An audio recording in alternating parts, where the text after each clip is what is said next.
When Final Fantasy VII Intermission was announced, I was under the impression that the standalone DLC would be here just to sustain the long-awaited wait for Final Fantasy VII Remake Part 2.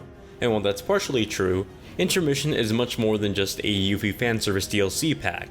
That's not to say that Yuffie isn't important in this content, as she continues to be a lovable part of the series, but what took me by surprise was just how essential this DLC was to understanding Final Fantasy VII Remake and what's to come in the future. But before we jump into this review, make sure you hit that subscribe button and hit the bell icon to stay up to date for whenever I put up another video.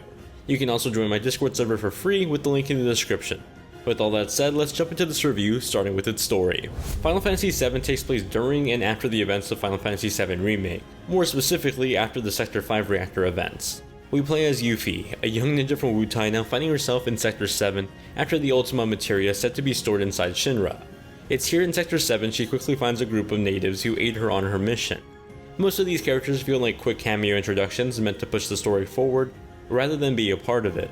That goes for mostly everyone except Sinon, who is the only other main party member outside of Yuffie in this DLC.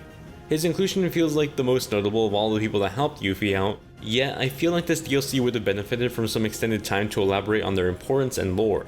You see, this entire DLC is only 2 chapters long, about 4 hours long if you're not spending time doing all the side collectible content. You can tell Square Enix wrote him in to be an important character, and while I can see that, I didn't really feel it that much. Had I had more time to learn more about this character through more elaborating cutscenes or perhaps some time controlling him, I feel like that would have paid off a lot more.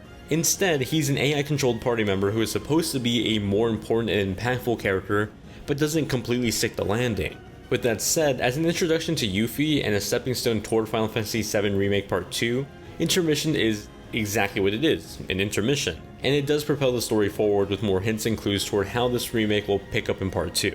Being a post-game DLC piece, Intermission doesn't spend any time teaching you anything about Final Fantasy VII's combat or mechanics, so for anyone wanting to play this without playing the remake, I recommend playing the base game first. The first chapter of this DLC drops you in the Sector 7 slums where you quickly find yourself planning your infiltration of Shinra. Playing as Yuffie was a breath of fresh air when in combat. Yuffie is small but nimble with a variety of both close quarter and long distance combat moves. Equipped with a giant shuriken, Yuffie can throw it at locked on enemies and objects to having continuously receive passive damage, while you can still use spells and abilities to deal extra damage. Pressing triangle again launches Yuffie toward the shuriken to pick it up, letting you instantly leap toward the enemy for a quick repositioning, and an incredibly useful and fun toolset to mess around with. During all of this, you have Sinon as part of your party, and while you can't control them, you can tell them what to do via the command bar. There's also a synergy meter that lets both party members combine their forces for a unified attack force. When looked under a microscope, it's a very intricate combat loop that I think is going to lose its impact in this DLC specifically. That's because for the most part, the enemy layout and how the combat scenarios were designed for this, it's fairly easy to get through everything just by simply spamming the attack button. Under a larger scale boss fight, let's say in Remake Part 2, I think the combat system would truly shine, but I guess we'll have to wait until Remake Part 2 to possibly see that. What I thought was pretty cool was seeing a lot of Yuffie's combat also appear in platforming. Her ninja moveset lets you activate faraway switches and scale walls both horizontally and vertically in movement. The vertical integration between her combat and her movement felt like a vast innovation for the series, and I'd love to see this idea be played with more. Outside of the main objectives, you have a handful of side quests that you can do throughout the sector, like collecting all the turtle flyers hidden across the map. They were somewhat entertaining side content that can elongate the DLC if you're eager to spend a bit more time in Midgar. Being a PS5 exclusive, Intermission along with the updated version of Final Fantasy VII Remake looks phenomenal and significantly better than the PS4 version. Intermission has 2 visual modes, one focusing on resolution and the other on frame rate. In the graphics mode, Intermission runs at a native 4K resolution at 30 frames per second.